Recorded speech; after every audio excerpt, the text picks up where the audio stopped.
بسم الله الرحمن الرحيم. السلام عليكم ورحمة الله وبركاته. في الآية ديت ربنا بيدينا كمثل تاني ازاي ان هو بيساعدنا علشان ندخل الجنة ويسهل لنا، لأنه الدعاء أصلا إلهام من عند ربنا.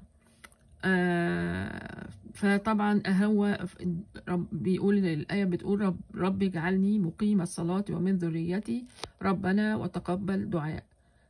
ده طبعا سيدنا إبراهيم كان بيدعي إنه ربنا يساعده إنه يفضل يستمر على الصلاة وكمان من أولاده، وبعدين بيرجع يأكد ربنا وتقبل دعاء. يعني هو نفسه قوي إنه يعني يطمن على نفسه وعلى أولاده، لأن طبعا الصلاة من أركان الإسلام ولازم الإنسان يعملها.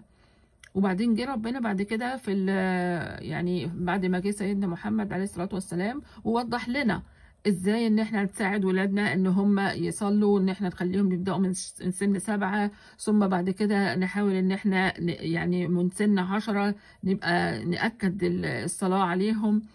فطبعا يعني من احسن واهم الادعيه للانسان ان هو يعملها لو بيفكر مش بس في نفسه ولكن برضه في اولاده، وده اللي هيحميهم من النار، وده اللي هيحميهم من المشاكل في حياتهم، وده اللي هيخليهم يمشوا على الصراط المستقيم.